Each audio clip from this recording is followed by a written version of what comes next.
Hello hi നമസ്തേ നമസ്കാരം. ഇന്ന് വീണ്ടും ഒരു ചക്കയുടെ ഐറ്റവുമായിട്ടാണ് അമ്മ വന്നിട്ടുള്ളത്.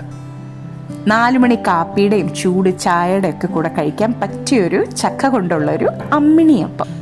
വളരെ ടേസ്റ്റിയും സോഫ്റ്റും ഒക്കെ ആയിട്ടുള്ള ചക്ക കൊണ്ടുള്ള ഈ ഒരു പലഹാരം നമുക്ക് വേഗം തന്നെ കണ്ടിട്ട് വരാം. അതിനു മുമ്പായി ചാനൽ സബ്സ്ക്രൈബ് ചെയ്യാത്തവരെല്ലാം ഇപ്പോൾ തന്നെ സബ്സ്ക്രൈബ് ചെയ്തേക്കണം. സബ്സ്ക്രൈബ് ചെയ്തിട്ട് തന്നെ വീഡിയോ കാണുന്നവർ ലൈക്കും കമൻറ്റും ഷെയർ ചെയ്യാൻ മറക്കരുത്. അപ്പോൾ വീഡിയോ മറ്റുള്ളവരിലേക്ക് പെട്ടെന്ന് തന്നെ ഒന്ന് എത്തിച്ചേക്കണം. നമുക്ക് റെസിപ്പി കണ്ടിട്ട് മടങ്ങി വരാം.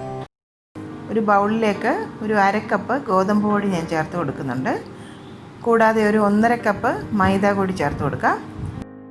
അതിലോട്ട് ഒരു 8 ടേബിൾ സ്പൂൺ പഞ്ചസാര കൂടി ചേർക്കുവാണ്. ഒരു 1/4 ടീസ്പൂൺ ഉപ്പും കൂടി ചേർക്കാം. 1/2 ടീസ്പൂൺ ഏലക്ക നല്ല ഫൈനായിട്ട് പൊടിച്ചത്. ഇനി ഒരു 1/2 ടീസ്പൂൺ ഇൻസ്റ്റൻറ്റ് ഈസ്റ്റാണ്, അതും കൂടി ചേർത്ത് കൊടുക്കാം. 1 ടീസ്പൂൺ കറുത്ത എള്ള് അതുകൂടി ബൗളിലേക്ക് ചേർത്ത് കൊടുക്കാം. ഒരു സ്പൂൺ കൊണ്ട് തന്നെ നന്നായിട്ടങ്ങ് ഇളക്കി മിക്സാക്കി എടുക്കാം. ഇനി അതിലേക്ക് നമുക്ക് 1 കപ്പ് ചക്കയുടെ പ്യൂരിയാണ്. നല്ല മധുരമുള്ള കൂഴച്ചക്കയാണ്. അത് നന്നായിട്ട് മിക്സർ ജാറിലിട്ട് ഒട്ടും വെള്ളം ചേർക്കാതെ തന്നെ നല്ല ഫൈനായിട്ട് അരച്ചെടുത്തതാണ്. അത് നമുക്ക് ഈ ഒരു മിക്സിലേക്ക് ചേർത്ത് കൊടുക്കാം. വീണ്ടും സ്പൂൺ കൊണ്ട് ഒന്ന് നന്നായിട്ട് മിക്സാക്കി എടുക്കാം. 1/2 കപ്പ് വെള്ളം കൂടി ചേർത്ത് നന്നായിട്ട് തന്നെ യോജിപ്പിച്ചെടുക്കാം. ഒരു അയഞ്ഞ ഒരു പരുവത്തിൽ വേണം നമ്മൾ മാവ് കുഴച്ചെടുക്കാനായിട്ട്. ഇനി ഈ മാവ് ഒന്ന് അടച്ചിട്ട് 1-2 മണിക്കൂർ നമുക്കൊന്ന് പൊങ്ങാനായിട്ട് വെയിറ്റ് ചെയ്യാം. ഇതിപ്പോൾ ഒരു 1.5 മണിക്കൂർ കഴിഞ്ഞിട്ടുണ്ട്. നമുക്കിതൊന്ന് തുറന്ന് നോക്കാം. മാവ് കണ്ടില്ലേ, നന്നായിട്ട് പൊങ്ങി വന്നിട്ടുണ്ട്. നന്നായിട്ട് വീണ്ടും ഒന്നും കൂടി ഒന്ന് മിക്സാക്കി എടുക്കാം.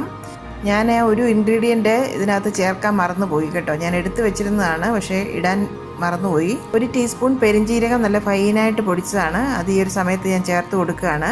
നിങ്ങൾ ചെയ്യുമ്പോൾ മാവ് പുളിക്കാൻ വെക്കുന്നതിന് മുമ്പ് തന്നെ അങ്ങ് ചേർത്ത് കൊടുക്കണം കേട്ടോ.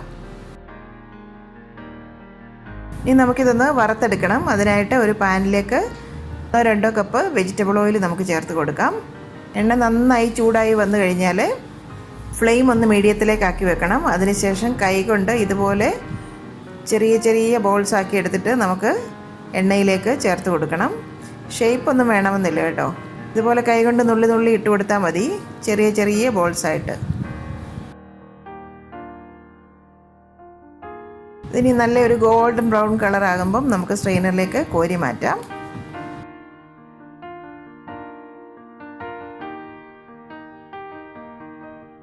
ഇതുപോലെ നമുക്ക് എല്ലാ ബാച്ചസും വറുത്തെടുക്കാം.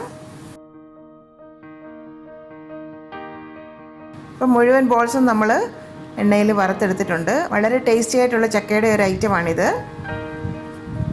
ചക്കയുടെ മധുരത്തിൻ്റെയൊക്കെ അനുസരിച്ച് മധുരത്തിൻ്റെ അളവ് നിങ്ങൾ അഡ്ജസ്റ്റ് ചെയ്ത് കൊടുക്കണം. ഇതിപ്പോൾ നല്ല മധുരമുള്ള കുഴിച്ചക്കയായിരുന്നു. അപ്പോൾ ഈ ചക്ക സീസണൊക്കെ തീരുന്നതിന് മുമ്പ് തന്നെ 4 മണി കാപ്പിക്ക് നിങ്ങളിത് ഉണ്ടാക്കി നോക്കണം. കുട്ടികൾക്ക് ഇത് നന്നായിട്ട് ഇഷ്ടപ്പെടും. നല്ല സോഫ്റ്റാണ്. അപ്പോൾ ഉണ്ടാക്കി നോക്കി നിങ്ങളുടെ ഫീഡ്ബാക്ക് മറക്കാതെ തന്നെ ഞങ്ങളെ അറിയിക്കണം.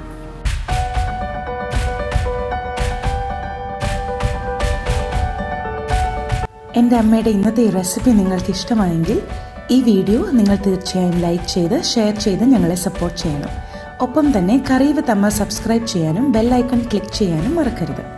പെട്ടെന്ന് തന്നെ ഞാനും അമ്മയും മറ്റൊരു റെസിപ്പിയുമായി എത്തും. അതുവരേക്കും നന്ദി. Good bye.